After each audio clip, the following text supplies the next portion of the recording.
episode 31 of our CRICKETher weekly vodcast. We're going to spend most of today's episode talking about next year's regional competitions. But first, we've had a bit of news this week about the Commonwealth Games in 2022, haven't we, Sid? We have, yeah. They've made an announcement about the Commonwealth Games. It hasn't really told us an awful lot that we didn't know or that we couldn't have worked out. They're going to squash 8 teams into a fairly short competition over just a little over a week. But the key thing is that they haven't announced exactly what the format will be. And there's one other big story going to come out there, which is exactly how they're going to decide which 8 teams are going to participate. So this is something that obviously I assume they're still debating behind the scenes, how they're going to decide what the 8 teams are. And how they're going to deal with the problem of the West Indies, who in the Commonwealth Games are represented as separate islands, and obviously within cricket they're represented as the West Indies. So how they're going to deal with that one? Well, we're still waiting for answers on that one, but I guess we'll get them at some point, Raf. Yeah, and we also don't know whether the matches will be full internationals either. Nobody's said that. That's a related issue, isn't it? Because of the fact that if England are playing Barbados, that presumably is not a full international. I think probably not. Yeah, and they still need to decide the status of the games between, say, England and Australia in that tournament. We'll find out. Hopefully somebody will decide before whenever it will be, mid-2022. Okay, so that over with. Now on to regionals. Now the ECB are doing their review of the regional structure as we speak. Well, maybe not actually as we speak, given that it's 10 o'clock in the morning on a Sunday, Raf. Yeah. They're probably in bed. Okay, but at some point over these few weeks, they will be doing their post-Rachel Hayhoe Flint Trophy review and looking ahead to next year to see what things might look like. And you published a piece this week, another potentially controversial piece. You're just stirring up hornet's nest at the moment, aren't you, Sid? Whatever you write. And you had some things to say about next year's competition. Yeah, well, I had a few opinions. People don't necessarily agree with them all, but that's part of the point of publishing them on the site, I guess, that we get a bit of debate going on. Now, the very fact that it's called the Rachel Hayhoe Flint Trophy, we're sitting here talking about the Rachel Hayhoe Flint Trophy. But of course, when this was dreamed up, it was imagined that the whole concept of the Rachel Hayhoe Flint Trophy was supposed to be temporary, a bit like the Bob Willis Trophy for the men's counties. But actually, I think that the ECB have actually really hit on something. It's been a hit. The name Rachel Hayhoe Flint Trophy is something that I think they need to keep. It's been on the front page of Crickinfo. It's on the mouths of the media. The media now know that the women's competition is called the Rachel Hayhoe Flint Trophy. They probably think it's always been going on, some of them. But the fact is they know that now, and it would seem a real pity to throw that away. What do you think about the name going forwards, Raf? Do you think we'll keep Rachel Hayhoe Flint? Well, I agree with you that it's really nice, and obviously as a historian I particularly think that it's lovely to honour one of the greats of the game. But I think that there are a couple of problems with retaining the name, and I think that probably that means that therefore they won't keep the name next year. The first is a bit of a kind of basic problem that would probably be reasonably straightforward to overcome, but it's the fact that the trophy, so they repurposed the Kia Super League trophy, which was kind of now defunct as a competition, and they awarded it to Southern Vipers, who won this year's Rachel Hayhoe Flint competition. And that was always going to be the case, that whoever won this particular one-off regional competition would then get to keep the KSL trophy. And it's Southern Vipers, and we probably think that that's actually quite apt because they were so successful in the KSL, although Western Storm might have something to say about where the trophies finally ended up. But the point is that was always intended to be its kind of final destination. So I suppose there's not necessarily anything to stop them just kind of coming up with a new trophy and calling it the Rachel Hayhoe Flint Trophy, or maybe just taking it out of Southern Vipers' trophy cabinet next year and going, no, we're awarding this to whoever wins it next time. But that wasn't the original purpose, that wasn't the original intention. But the second issue is a bigger issue, and it's a commercial one. And I think that the issue is going to be that, you want, when you're going out and seeking sponsorship for these competitions, you want to be able to sell the naming rights for the trophies. for the 50 over and the 20 over, whether they're packaged as one or whether they're split into two and given out to separate companies. You really want that money to be coming in to help support the competition and to help support the players. And in the kind of the same way that Kia became synonymous with the Kia Super League and everyone now refers to it as the Kia Super League or the KSL, that was really great for their brand. And I would think that therefore, potentially Kia might be interested in being the named sponsor of the regional competitions next year, whatever they decide to call them. They're not going to call them the Kia Rachel Hayhoe Flint Trophy because it doesn't really work, it doesn't really roll off the tongue, and people will presumably then just end up referring to it as the Rachel Hayhoe Flint Trophy, and then you don't get the same brand kind of association. So for kind of quite boring commercial reasons, it's a shame, but I don't think that will happen next year, that it will retain the name. Sorry, Sid. Okay, well, let's see going forwards. Now, a big part of the success of the Rachel Hayhoe Flint Trophy, according to the players that we spoke to, I spoke to several players on this theme, was the fact that it was all played on first-class grounds. So, the Women's County Championship, most of our viewers will remember, was traditionally, but it was played on club grounds for not for traditional reasons, but for finance reasons largely. That they were cheaper to play on, but it does make a difference playing on first class pitches, particularly the actual the strip itself, and some of the batters were hitting big scores that the kind that were just much harder to hit on a club ground, and much more consistent outfields and things like that. So I think a huge part of the success of the competition was playing on first class pitches, and I'd really like to see that retained. But possibly that's going to be a bit difficult, isn't it, Raf? Because there again money creeps in, doesn't it?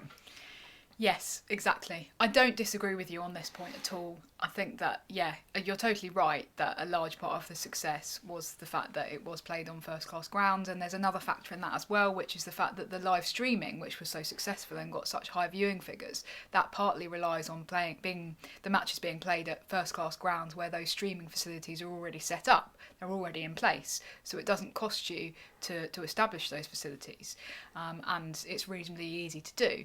And we obviously think that they should keep live streaming them next year so that it's visible, and so that they can retain those fans that they gained this season.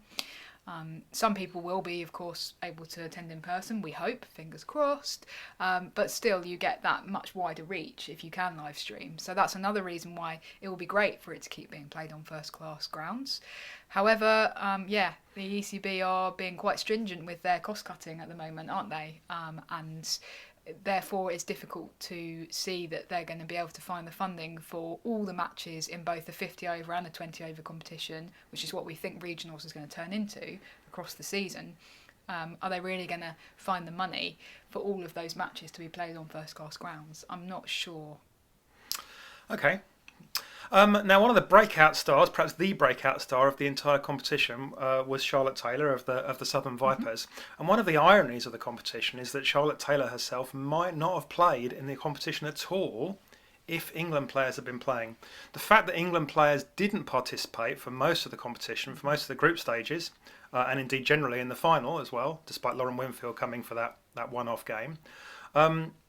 And that meant that players like Charlotte Taylor had the opportunity to come in and to star in these games. And it makes a huge difference for players like that, being able to actually have a starring role rather than just a backup role. Another example, sorry, I'm being a bit Southern Vipers biased here, is Maya Bucci. So, she played in the Super League, but she'd generally been batting down the order and hadn't had much opportunity. Whereas here, she was able to come in up the order in a preferred position and really make a success of herself and really make a case of, I'm a really good player here, when you don't, bat me at 7 and put me in a position where, I'm only ever going to face a few balls. Yeah, there are northern examples too. So Phoebe Graham, who was so successful in the final, she potentially would have been on the bench if the England players had been playing, if Catherine Brunt had been playing for the Diamonds. And similarly, we saw Alice Dyson for the Thunder. She wasn't playing in the first couple of rounds because the England players were there, but she was quite successful in her role. So I think that, yeah, you are giving Southern Vipers examples, but it's true across the whole competition. So what do we do about this going forward, and about the overseas players as well? You know, how do we handle England players and overseas players going forward? Because if the England players come back into it, and if we get more overseas players, then again it's going to push those domestic players back down the pecking order, quite literally back down the batting order. What do you think, Raf? Well, I think the overseas players isn't so much of an issue. I don't think there's really been much hint that they're going to change those regulations. So at the moment, each team is allowed one overseas player, and so and I think that will stay.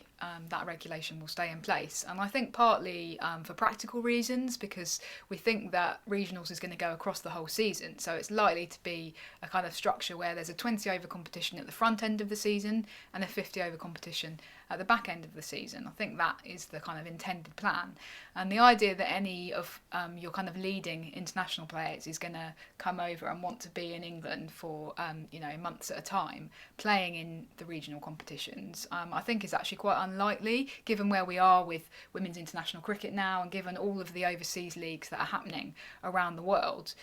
This won't be a particular priority for most international players. I think that, we did used to see some overseas players come and play in the Women's County Championship, so somebody like Alex Blackwell playing for Berkshire for a couple of months before joining up with the rest of the Australia squad. I think it was in 2015 when they played the Women's Ashes here, and she was able to do that. I'm not actually convinced she'd be able to do that, even that now. Because I think that because she's retired, Raf, so she wouldn't be able to. No. She'd still make the Berkshire first 11, I'm afraid. Sorry, Sid. No offence, Berkshire.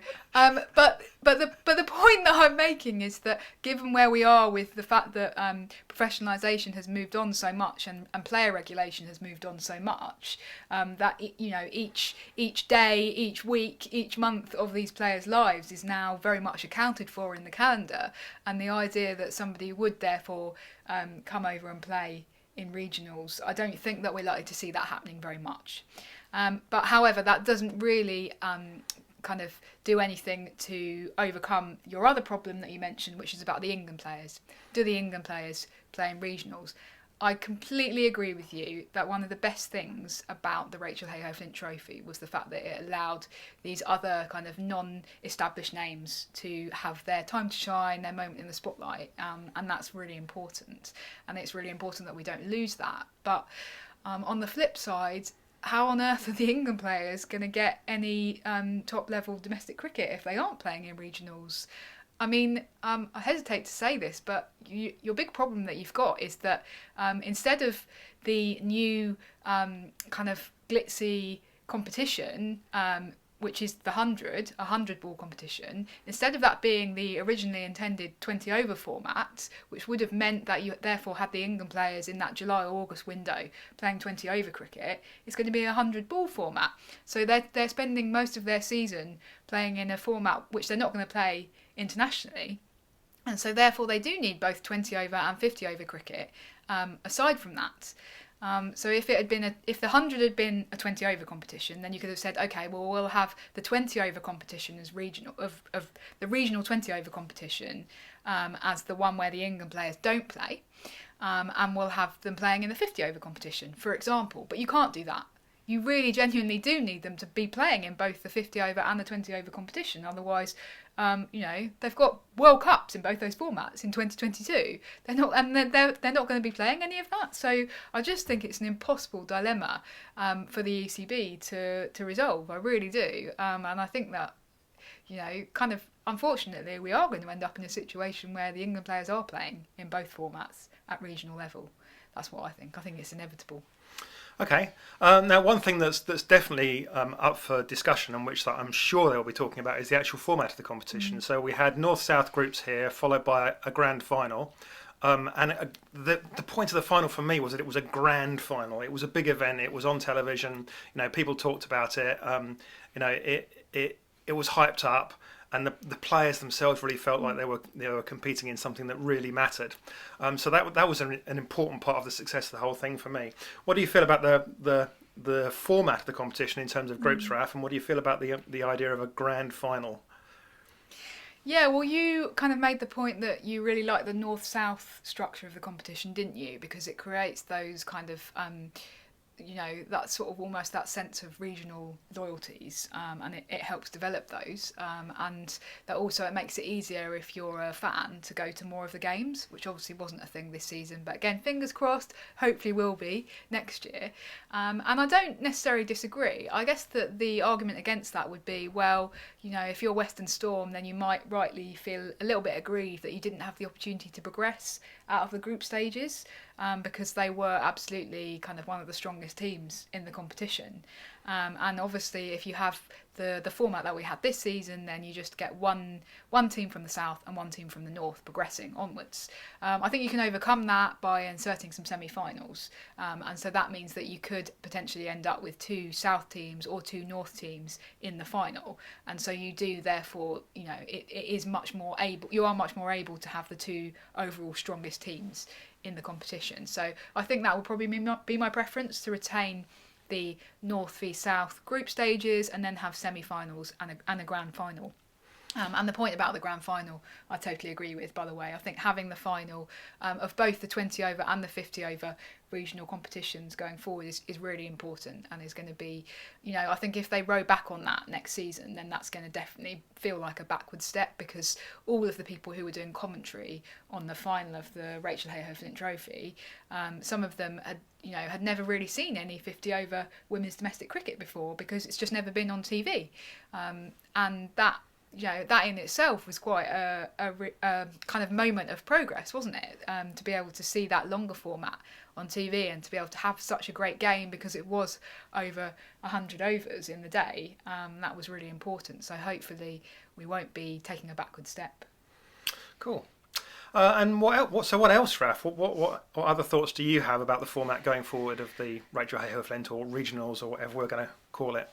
I think we probably have to call it regionals, don't we? I guess if I'd written the piece, there might have been a few other things that I might have raised. I think that one of the interesting questions is going to be, are regions able to set their own salary levels going forward, for example? So this season everything's been very much set centrally by the ECB and everyone's been paid the same. Now, that's great, and that's a great starting point, but actually, would it make sense for regions? Now, I think it probably would make sense for regions to be able to, if they go out and get some sponsorship, to then be able to feed that down to the players and go, okay, well, we're going to pay our players a bit more because we've been innovative, and we've gone out and found some commercial way of supporting our players. And potentially, a team that didn't perform as well in this year's competition as they might have liked, so maybe the Thunder might go, okay, well, we really need a fast bowler, for example, we really need an opening bowler, so we're going to go out and get some sponsorship, and we're going to say we're going to offer all of the fast bowlers in the country, an extra $3 or $4 to come and play for us next season. And if you're Lauren Bell or Izzy Wong, then that's quite an attractive offer potentially. So I think that could be really interesting, and is definitely something that the ECB should think about doing. Yeah, for me, that's something that I think we definitely need to suck it and see. I think we need the risk there is that you wind up with all of the money following the most successful team, and therefore, entrenching the success of somebody like the Southern Vipers, who are more able to get sponsorship because they're winners. Therefore, they're able to increase their levels of salaries and start paying more players, or perhaps finding things like giving players a car to use.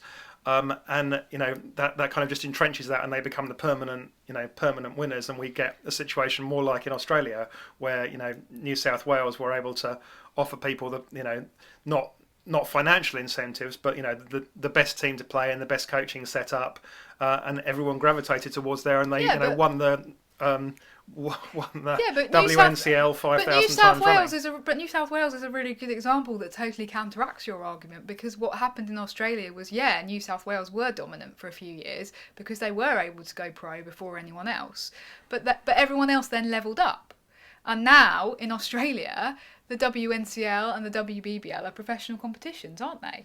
And everyone is paid to play. So New South Wales effectively set down They set down a marker and they said, no, we think that our players deserve to be paid and we're going to fund it. And then everyone else was kind of forced to follow suit. So why can Southern Vipers not do the same here? I totally think that that's something that teams should be looking at doing. Okay.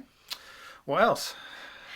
Well, this relates to another bit of news that we've had this week about the ECB Reporters Network, which, due to the aforementioned cost-cutting measures that are being made at the ECB, is going to be very much pared down next season.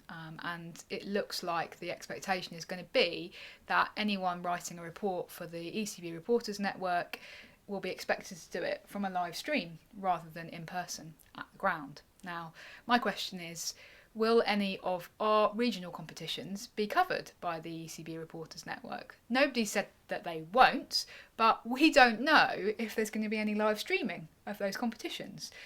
If there isn't any live streaming, does that mean that the ECB are going to pay a bit more for reporters to go and cover our matches at the ground, because that's going to be the only way that they'll be able to be covered? I'm not convinced that politically that will fly, actually. So does that mean that then people will have to, or the reporters that are doing that, will have to write their reports from the scorecard, which is an extremely impoverished way of covering a match, and is basically a bit pointless, I'm afraid. So yeah, I am a bit concerned about that as a question. And I don't think that it's necessarily something that a lot of people thought about when they read that story, because they were thinking about men's county cricket. But of course, men's county cricket is still going to be covered by the BBC. There's still going to be people at the ground, whereas for the women's regional competitions, for pretty much all of the matches we went to, we were the only written press, weren't we? Yeah. So that is a bit of a worry, to be honest. Okay. And then last question. People are probably a bit fed up of us banging on by now, so let's try and wrap it up shortly. But last question, how do regionals fit into the overall structure? Again, I don't really think that this is something that's been resolved, because, so for example, if you take women's county cricket, will there be women's county cricket next season? I'm talking about senior women's county cricket. We know that there'll be age group stuff. There are women's counties at the moment who are sat there twiddling their thumbs going, well, do we organise winter nets? Don't we organise winter nets? Do we need to select a team? Will we be playing any competitive cricket next season? Nobody knows. And that's actually really worrying as a state of affairs, because effectively by default you're going to run into a situation where counties don't bother setting anything up because they don't know what's going on. So I'd say that's a fairly urgent question that the ECB need to answer. I think that the regional directors actually themselves disagree on the role of women's county cricket. We know that Lisa Paget from Western Storm sees regionals as complementing the county structure, because she said that to us when we asked her, whereas I think some of the other regional directors very much see regionals as displacing women's county cricket. So who knows? Yeah, and then you're back to the old problem of what you do about club cricket, and the fact that club cricket then becomes the only level below regionals, and that within the necessarily localised leagues of club cricket, there's very, very variable standards. So we watched a reasonable amount of club cricket this summer, and we had fun, we enjoyed it, but we were watching games where there were players playing in that game where some of those players were players that would later participate in the Rachel Hayhoe Flint Trophy, so good players, and there were other players playing in the same game, bowlers that could barely land the ball on the cut strip, and I'm not sure that that's really a great situation for either of those people to be involved in. So there are some difficult questions to be answered, and they need answering, because if you just leave it, if you do nothing, then things just start to fall apart, unfortunately. Yeah, and I think that the ECB, as part of their new strategy, had said that they were going to put investment into club cricket, and that was part of the reason, in a way, or the justification for getting rid of county cricket was, we're going to put in loads of investment into club cricket and make it much better. But actually, if you look at stuff that's happening around the country, or stuff that happened during the season, a lot of the club cricket that got up and running was recreational. It wasn't kind of your competitive hardball stuff. A lot of it was softball recreational, and that can be a great starting point, but it isn't the kind of club cricket. That's not going to develop the players that you want to be participating in regionals next year and the year after. Yeah, and so those players who formerly were playing county will just go and play men's cricket, won't they? And then you lose them to the system, and the whole thing kind of collapses at the bottom level. Even though there's great stuff going on up here, if you've not got stuff going on here that's feeding upwards, you've got a real issue. Yeah. This has been a bit of a depressing podcast, hasn't it, Sid? Well, I don't think necessarily it has. I think that there's a lot of hope going forwards. I think the Rachel Hayhoe Flint Trophy was a great competition, and I think that there is something brilliant there for the ECB to build on. Yeah. But that's the challenge. They're the administrators. They're the ones that have to go out and do that, and we'll support them in doing that. Great. Okay. Well, that's it for us. Bit of a longer one this week. And have a nice week, everyone, and we'll see you next week. Bye.